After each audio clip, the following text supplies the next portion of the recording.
read the script, and I have to think about it, kind of figure out what I gotta do. But I work best at night, so I mean, I always work at night because it's quiet. No one can disturb me. No emails, no calls, no nothing. Just quiet. I get like probably double the amount of work done at night than I do during the daytime. And then, but yeah, I watch movies, play video games, read. So I mean, just whatever it takes.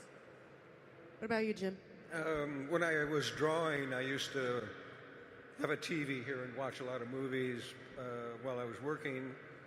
Not so much now because writing, you have to actually concentrate. Yeah, I realized, after all this time, I realized I was never thinking when I was drawing. Wow. Yeah, it was always turned on to something else. Okay, we got this all worked out ahead of time. Just get through it. Yeah. Basically, I put the phone inside a drawer and close the studio door, and that's it. That's all it takes. There you go. Well, we may not have a cure for writer's block. We do have some tips on setting environment. All right. So we're going to take the last two questions, and then we're going to close out. Yes, Thor. Yes, hi. I was wondering, what race is Thanos? What race is Thanos? What alien race? There's an answer to this. Well, originally I had him as a Titan, which was a separate breed entirely. Marvel has since then put him as part of the Eternals. So I guess he's an Eternal. There you go. Does that qualify as a race? We'll go with it for today. Yeah, we'll go with that as a race. There's a longer conversation in another panel that probably is going to come from that. I mean, he's purple, so that really throws everything off. Everything. It's amazing how choices just change all the complexities. Last question. It's all yours. Thank you. I'm Susan, and my question is, have you ever gotten your inspiration about any of the characters based on a fan? More, your inspiration from a fan as opposed to just thinking about a character? I'd say no, but I'm working with a couple of assistants right now, and both of which are strangely named Shannon. And working with them over the last few months, I've actually gotten some inspiration from them on this female character I'm trying to develop right now. So, not from living people, but you get inspirations from all sorts of things. The character Eon from Captain Marvel, he was inspired by a grease stain on a paper bag. Well, there you go. Thank you. Oh, me? Yeah. Not really. I mean, I work from scripts I get from the Marvel, so I mean, yeah. Or DC or whoever. But so I don't really have any kind of influence in terms of from a fan or something. So one of the last questions I love to ask creatives, because it's always fun to see who they're reading from right now, are there any particular comics, books, movies, musicians that you are really excited about or reading or listening to right now that you'd like to share? I'm reading a book called They're There right now, which is hitting me on a lot of things. It's about urban Native Americans, and it's by a guy named Tommy Orange. That's got me thinking about a number of different things, but comic books, to be honest, I don't really look at them too much anymore. I've just got other things that I'm working on, trying to zero in on novels more, and, I get influenced by everything. Walking down the street, watching a movie, talking with Ron. Yeah, I mean, not anything specific for me either, really. I mean, I still read comics, but it's just a various bunch of different stuff. And then I don't read novels at all. See, the companies don't give the free books anymore, and so if we have to pay for them. So we only pick the ones we want to read. Cartoonists are very cheap. Well, I want to thank you both so very much for both listening to my questions, but also so many fans' questions out there. I know there are probably a billion more, but that is all the time we have for today. All right.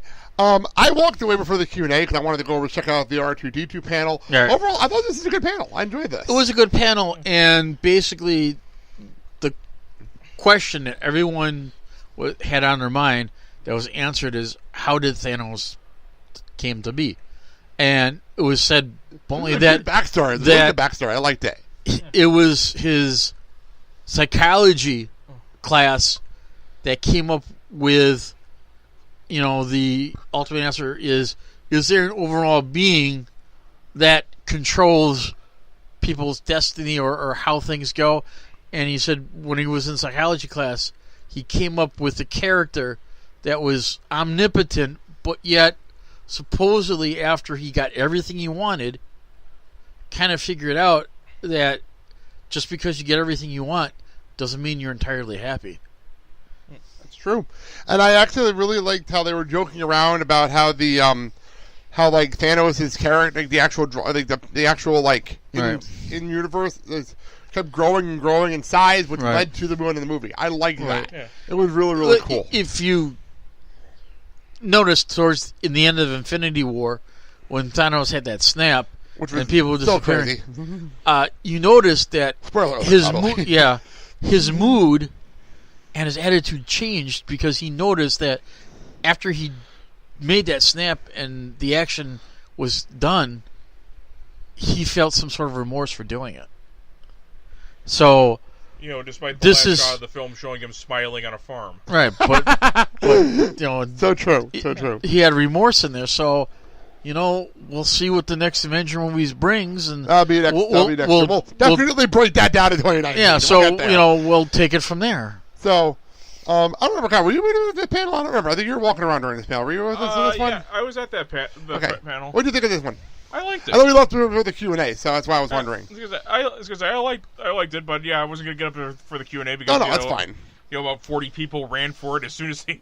The funniest Q&A things later on. The funniest moment later, but we'll get to that. I did get a chance to go up and walk around a little bit and check out some of the cosplays. We'll throw it to you and Aberfleck. And one thing, how was the Q&A? Because we walked in for the Q&A, obviously. How was the Q&A? The Q&A was good, and the other thing that came out through this panel is that people were comparing Thanos to Darkseid. Now, for people who don't know what the character Darkseid is, he's in the DC Comics universe. And the similarities and their personalities are very close alike and very matched. So someone came up with the question is, what if Thanos and Darkseid had a battle and who would win? And I think the answer was nobody. Oh. Okay. Because you've got two. I didn't see this, so there you go. Yeah, you got two beings that basically are evenly matched with same like personalities and desires and wants, and the one to be the all in power, omnipotent. So it would be like nobody wins and everyone loses. That type of situation. Okay, fair enough.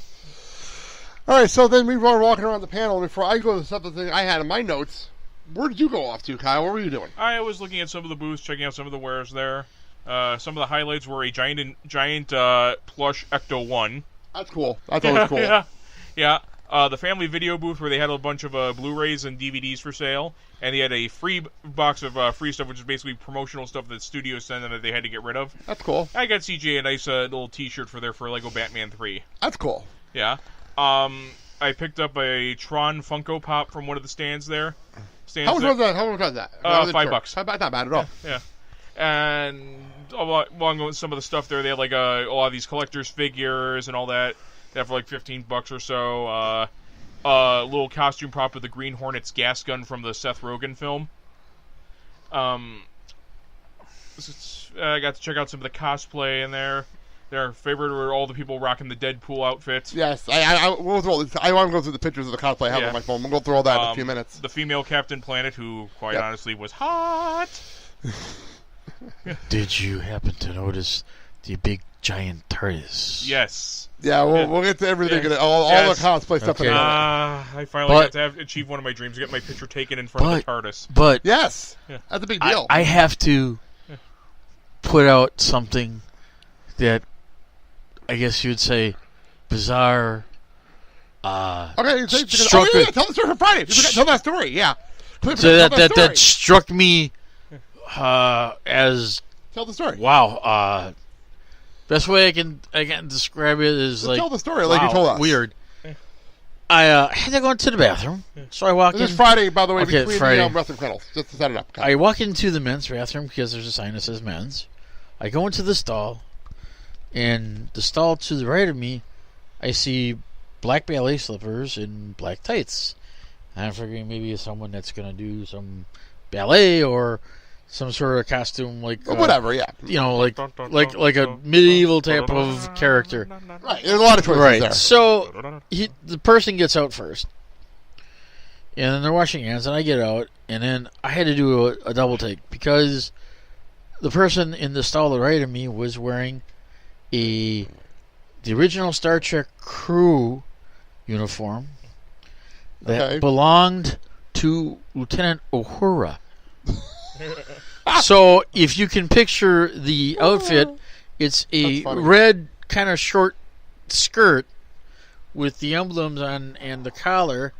And for those people that don't know who Lieutenant Uhura is, she was the African American communications person. To quote Peter Griffin, "Holy crap, Uhura's black." So this person was wearing the uniform, the headband, and trying to get the hair right, and the little purse or a communication pack.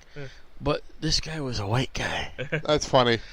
And he turned and looked at me, and I didn't say anything, and I just kind of figured it was best not to say something because I'm sure if I would have, he probably wouldn't feel good about himself. But he felt like, you know, I'm here. I can wear this because this is my crowd. These are my people. It's something I wouldn't do, and to make sure I was in the men's bathroom, I walked out and looked at the sign again. I went, okay, so it's not me. Real quick, I wanted to say something. I want to shout out a couple people here. Okay. On Instagram, I was live tweeting pictures all day on Saturday especially, and there was the moment when I walked out and Spider-Man and who was the girl? They were doing push-ups randomly. I can't think of the character right now, but they're doing push-ups. Spider-Gwen? Yeah. And so they're doing. So I get I put the video up on the Instagram for the Blake and Style Show, and all of a sudden I'm getting a bunch of alerts from people. Yeah.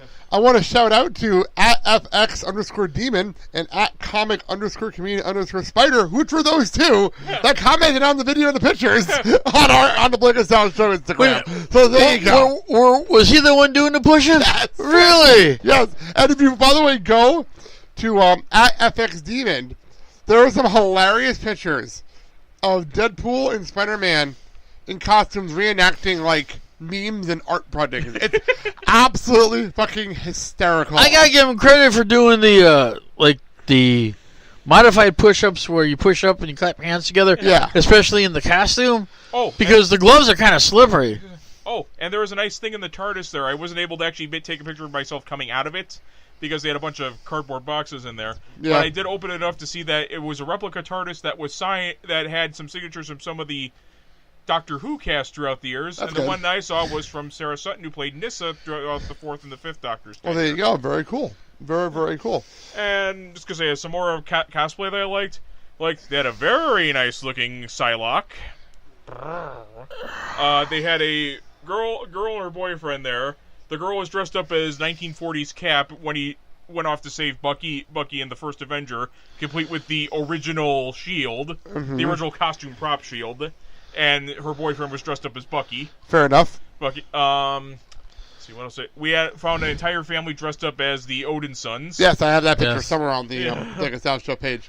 Also, I have Oh, and what I thought was actually rather cool and heartwarming. Good. There was a little white kid dressed up as Black Panther, and nobody gave him crap about it. No one's gonna give him crap here. No one's gonna give you crap here. They didn't say cultural appropriation. You can't wear that. It's You're not Comic-Con. Black. It's a Comic-Con. Okay. But you know what I mean, right? Okay. But that stuff doesn't happen at these things. Okay. That stuff doesn't happen at these. No one. Here's the thing with Comic-Con: the people that attend there don't judge each other. Exactly. Yeah. This is not the real world. This is a comic world. They belong in this world. That's why I say it's like a subculture where they all come to, and everyone accepts each other it's sort of like, who they are. I was using the example. I'll plug the fact is next week Colin's going to be at Point of Cider Fest. Yeah.